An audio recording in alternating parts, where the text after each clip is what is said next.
Hey, welcome back to Milton Daily Homes. Chuck here. We have a list of 8 properties today. So still haven't seen, I think we saw maybe 1 or 2 lists in January that were more than 10 properties.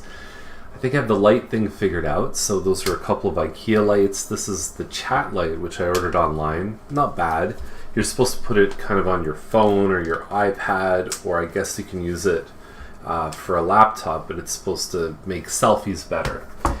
Didn't work for daily homes. Okay, so anyway, let's get started. If you're coming to Milton this weekend, if you're going to do a drive around, maybe try and find some open houses, what you may want to do instead is join us for a tour of homes, which is much more catered to your needs, and it's a lot more information based, especially about the neighborhoods and different communities in town. So you can find the information at miltontourofhomes.com, or depending on if you're on a small smartphone, it would be under offers, and if you're on a desktop or a laptop, it's probably over on this side. So let's talk about 8 properties. For 1,000 square feet, this property here on Costigan I think is really well priced at $450, and I think that there's an opportunity for it to sell for a lot more. Now here's the thing, it says 2 parking spots. Backs onto open space, that's good. You either face the parking lot or you face green space, but it only has 1 space right here. So, very interesting. Most of the time when there's 2 spaces in this building, 1 is underground, 1's on the surface. The finishes don't look too bad at all. If you know the history of this building, you know that it doesn't actually have garbage chutes. You have to bring your garbage down with you. It was something that I guess they missed in the process of building. Gotta love builders. 9-foot ceilings here.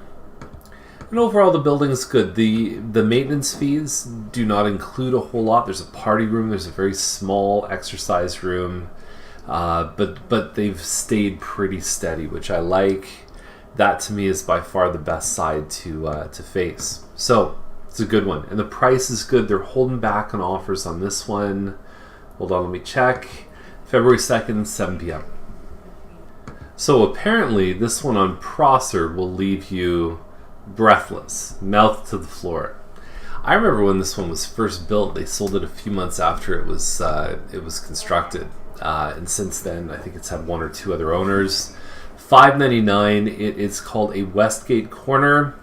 It's not even an end, it's a corner. 1717 square feet, and they always sell for good money. So you have a finished basement here, the all brick elevation on the outside. You've got a front kind of, it doesn't show, does it show here? Not really well, but there's a room right here that's kind of like a living room. And then if you go down the hallway, you've got a big family room open to a kitchen. There's some extra pantry space.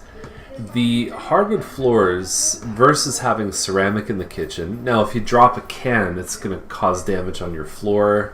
Probably wouldn't as much with ceramic, but the hardwood gives it a much more open concept kind of feel. What else? That's the front room that they've used as a formal dining room. It works well as a home office or kids' playroom. There's also a loft area upstairs, plus 3 bedrooms.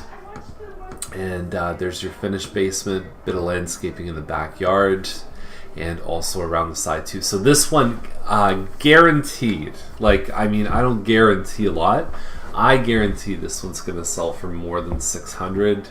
My guess would be up in the $680 range if I had to kind of take a wild stab at it. And they're taking offers on this one January 31st at 7:30 p.m. And earlier in the week we talked about how the broker comments, the things we can see are different than the public, and we can also see things a lot faster than the public too. So if you want to get plugged into that, just send us a note and we can definitely do it for you. Now this one on Grantway kind of amused me because they have, so the last few pictures, that's Queen of Heaven, okay? That's the school district this home is in. That's Lumen Christi. It's not the schools that's like this home. Nobody who lives at 592 Grantway, as far as I know, would have any reason to go to Lumen Christi. And that's Escarpment View, which is the public school that kids would go to if they lived in this home. So there's 3 schools that are displayed, but one of them has nothing to do with this home. It's fascinating. Now I like this one here on Guelph Line. It's $8.95. They focus a lot on the garage. I think the home is pretty nice too. They've done some good finishes. It also looks like that is, I don't know if that's a lower level or if it's kind of a side prep kitchen. I'm not sure how they've set this one up. But anyway, you can see there's some decent windows even on some kind of a lower level. It looks like a split of some sort. And then you've got your double garage. Looks a little bit deeper than the standard double. Yeah, it's all right. You know, it's got some good landscaping, lots of parking here. These are nice country retreats. I think the size of the land is enough that you feel like you've got some elbow room, but not so much that you're really, really, fighting the maintenance and having to mow acres and acres and acres. So June 15th is the possession. When we see a date like that, it means that sellers got to move. And in the country, it's interesting because even well-priced properties can take a few months to sell. So that sounds like a lot of time from January, but it gets eaten up quickly by the completely different pace when you move away from the urban, the townhouses, things that are in the city versus being outside. Totally different market. So there we are. And what I also know about the one on Guelph Line, I'm always hesitant for the properties between about 6,500 Guelph Line to about 85 or 9,000 Guelph Line.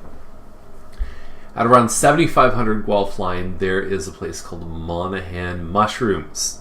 And from what I understand, it gets a little bit stinky there because how do you make mushrooms? You put them in poo-poo. So I've driven past there, I've smelled it, but I don't know the extent of where that smell kind of carries and where the strong parts are and which way the winds blow to. So you just got to be really careful when you're around that area, especially in the warmer weather, that it can get a little bit fragrant. Okay, have a great day, have a great weekend, and join us for a tour of homes if you're going to be in town this weekend.